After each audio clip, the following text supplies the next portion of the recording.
As the morning light gently awakens the northern city of Bangladesh, Rajshahi, 13-year-old Rajan's day is already in full swing.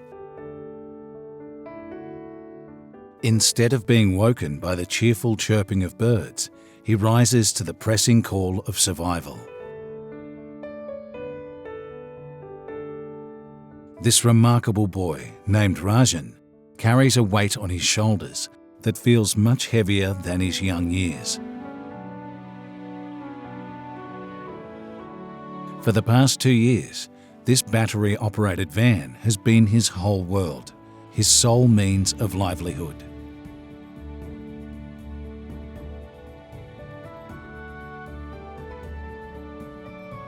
Rajan's days revolve around Rajshahi's bustling vegetable market. From here, he transports goods to shops across the city. Each sack and carton he lifts is a stark reminder of the harsh reality he faces. Hands meant to hold storybooks or play games now struggle under the burden of earning a living. Among his co-workers, hard-working adults shaped by years of labour, Rajon is an anomaly, a misplaced fragment of childhood. Yet he has no choice but to belong in this world.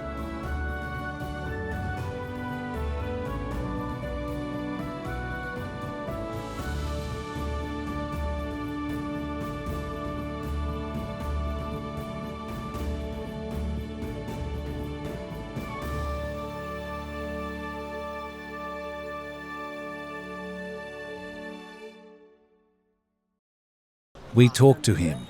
In his calm, quiet eyes lies an acceptance that is both heartbreaking and profound. He shared that he earns around $2 a day.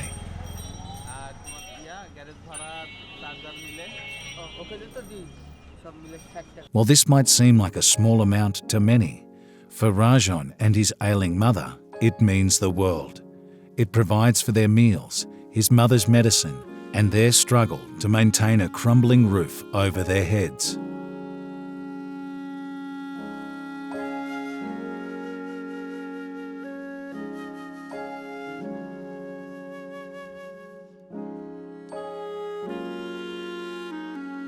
Rajon lives with just his mother since his father died 8 years ago. He has an older brother, but his brother is busy with his own life and does not help much with family responsibilities. As a result, Rajan feels a lot of pressure to take care of his mother.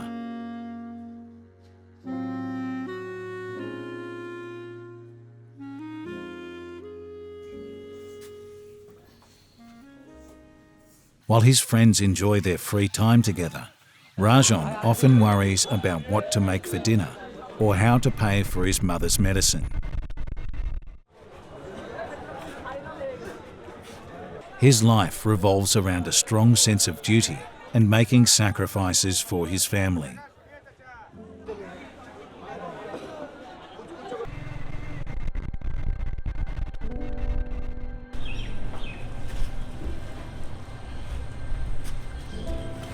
Two years, 730 days. How much can a child's world change in such a short span? Rajan's life has transformed completely. He no longer dreams, or perhaps he simply doesn't have the time to dream. His life spins like the wheels of his van, carrying him from one end of the city to the other. He's not just transporting goods, he's bearing the weight of a childhood lost.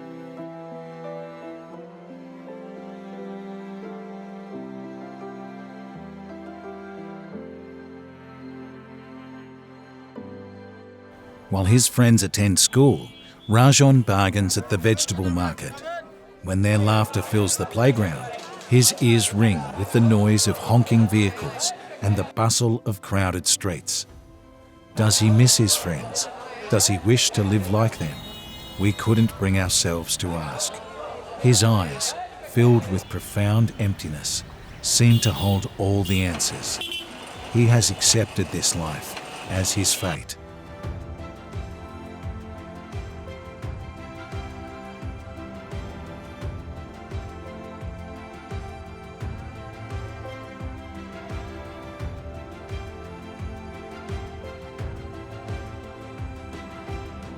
Rajon's solitary battle reminds us of a harsh reality.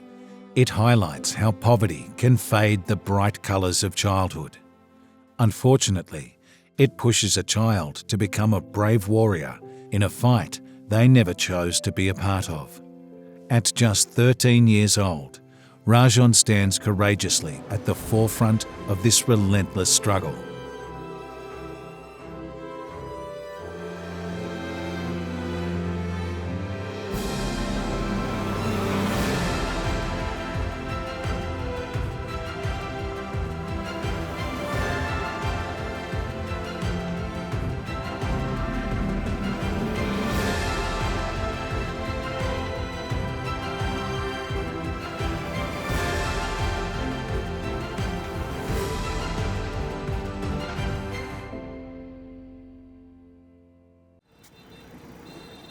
Leaving behind Rajon's solitary world, we now journey to another corner of Rajshahi, to a slum where we meet two brothers, Manik and Onik. Their world is not as lonely as Rajan's, but the struggles they face are similar.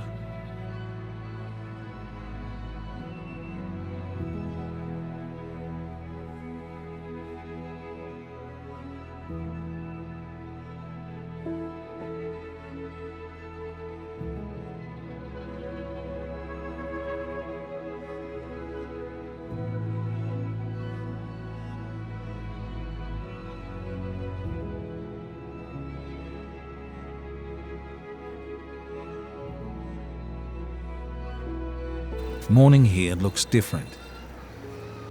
As the brothers wake up, they, along with their friends, dive into a game of football. This dusty field transforms into their dream stadium, and the joy of kicking a ball barefoot is perhaps their most treasured possession.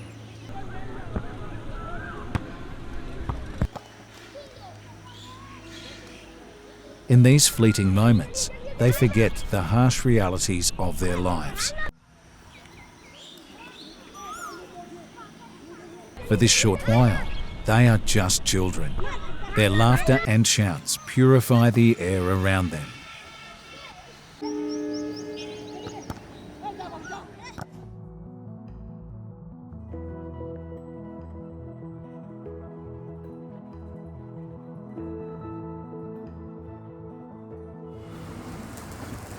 However, playtime soon transitions to another chapter. The brothers make their way to a nearby school, not a traditional one, but a shelter that provides both literacy lessons and breakfast.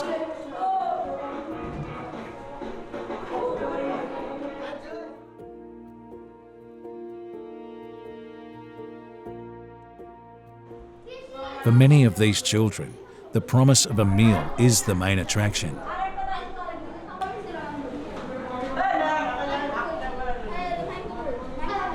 In a world where hunger often takes precedence over the need for education, this plate of food becomes invaluable. Questions may remain regarding the quality of education they receive, but this school's ability to guarantee their first meal of the day is its undeniable achievement.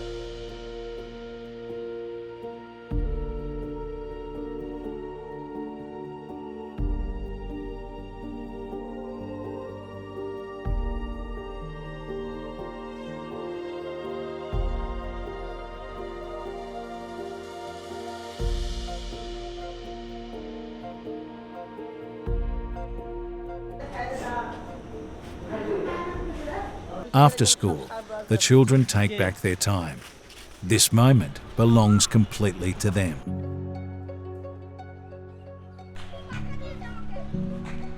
The big blackberry tree next to the slum feels like their best friend. The two brothers quickly climb the tree like expert climbers.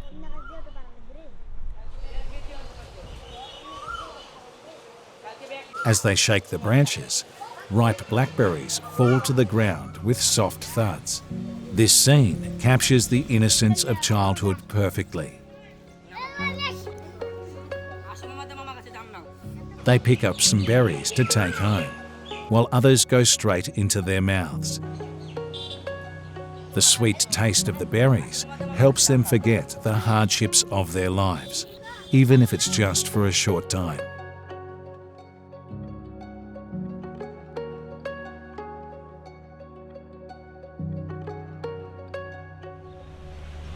After their blackberry adventure, it's time to wash away the dust and sweat.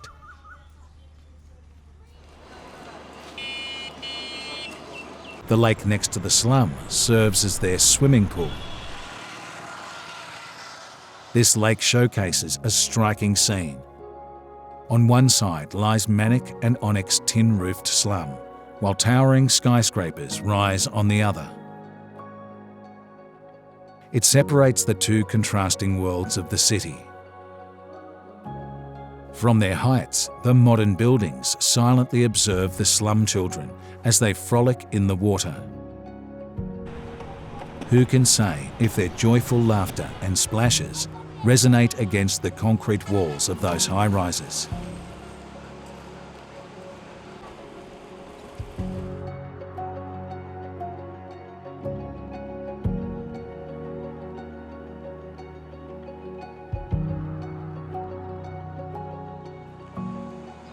As the brothers play, their mother busily cooks lunch. The small veranda attached to their one-room home serves as the kitchen.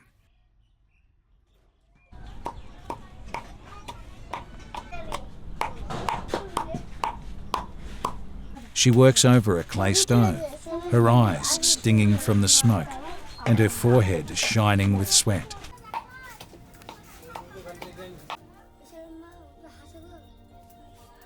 Today's menu is fish and rice, and with skillful hands, she continues her work.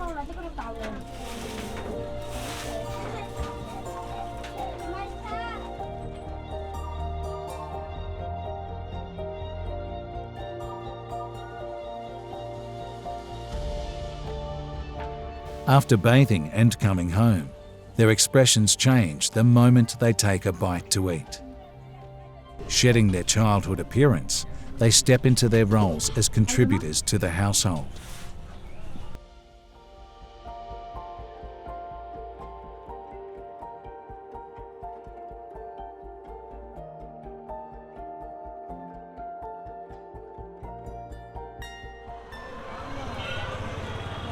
They go to the market to buy supplies for their trade. Manik buys 40 roses for 8 cents each, while Onik collects the balloons.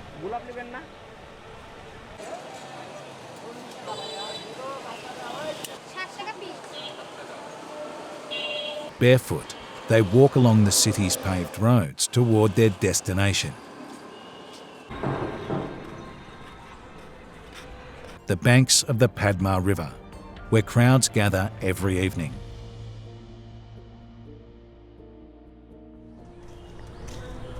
Upon reaching their destination, the two brothers begin to inflate balloons. They skillfully twist the balloons into different shapes.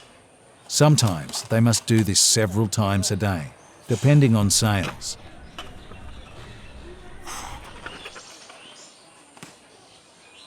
Once the balloons are inflated, each brother holds a vibrant cluster of flowers and balloons. These flowers and balloons symbolize human love, joy, and celebration. But how colourful are the lives of the children who sell these lively items?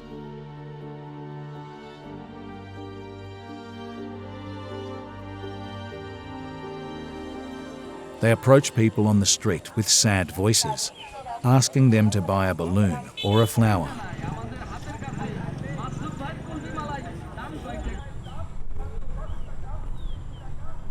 Some people help out of kindness, while others ignore them with annoyance. Each time they are turned down, it hurts their hearts, but they keep going, driven by the need to survive. Their work continues into the evening as they try to make the most of the day.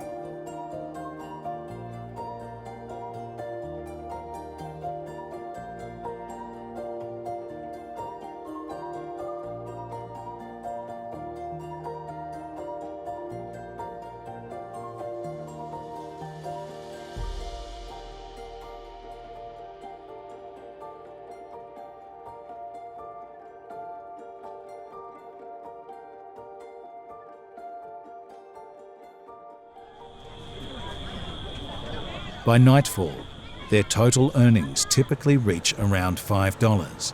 While this is more than Rajon's earnings, when divided, it barely meets their family's needs. This income is used to purchase rice and lentils, as well as to cover the rent for their modest home.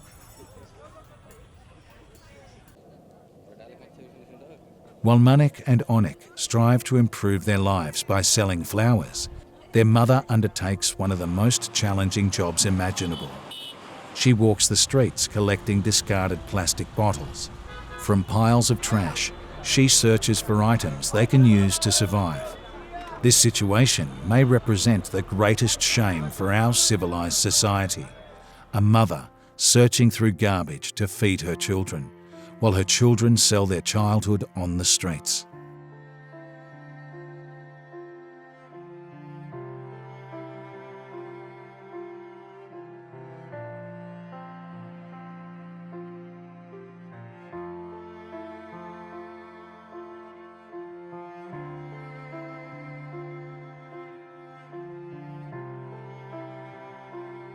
This family is caught in a never-ending struggle. Manik, Onik and their mother work together to combat poverty, supporting one another along the way.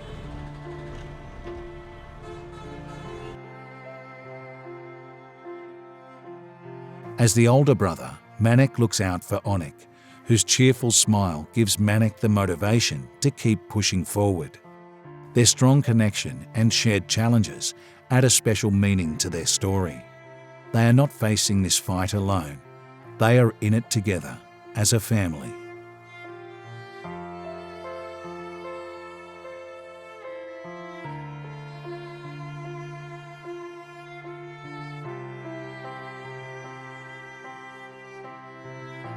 The stories of Rajon, Manik and Onik are not isolated incidents. They represent the reality of millions of children in Bangladesh.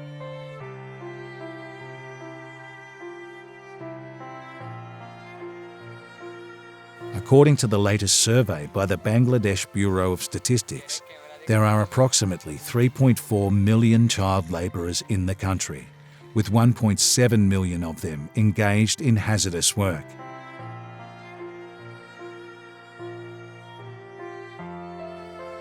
These numbers are not just statistics, they are the untold stories of lost childhoods.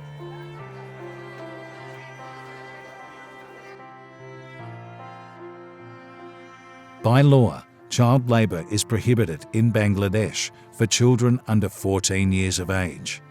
While those aged 14 to 18 may perform light work, they are strictly forbidden from engaging in any hazardous work. But is this law truly enforced in reality?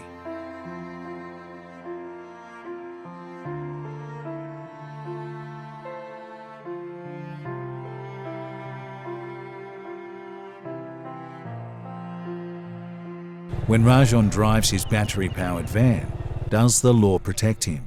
When Manik and Onik sell flowers on the streets, does society even notice them?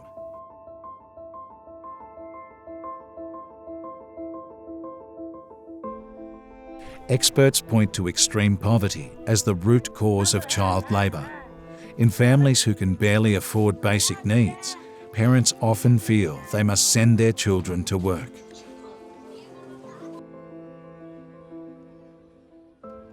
For these families, ensuring their children's survival from day to day is more important than paying for their education. The problem worsens due to a lack of social support systems, limited access to quality schools, and inadequate enforcement of laws.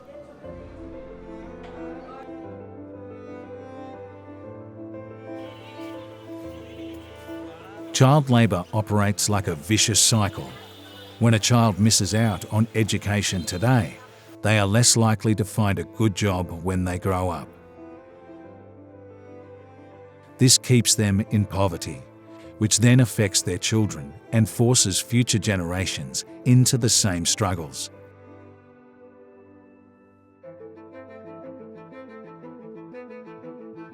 The cycle of poverty and child labour goes on and on, affecting families from one generation to the next.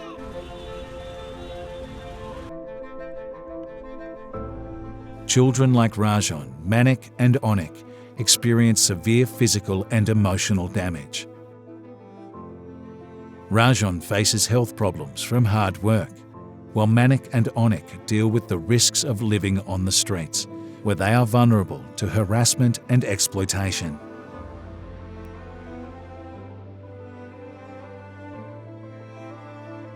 Their emotional development is hindered, and they often lack the opportunity to share their feelings and dreams.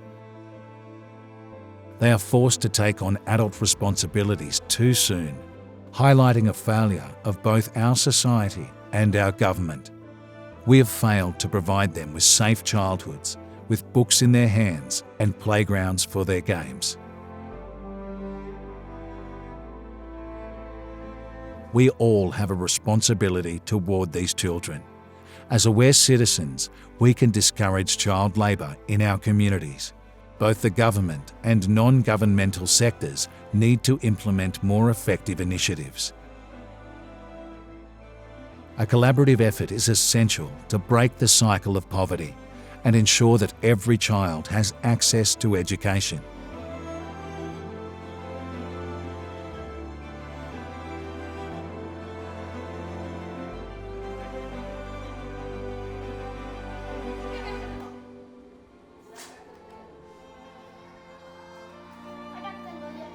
Before concluding this video, let's pledge. Let us not ignore the Rajans, Maniks and Oniks around us. Let's listen to their stories, honour their struggles, and do our part in creating a better future for them. Because every child deserves the right to dream. Every childhood deserves to be filled with colour.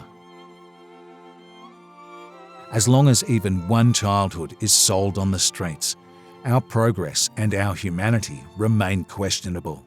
Only by bringing back the smiles to these children's faces can we create a truly developed and compassionate society.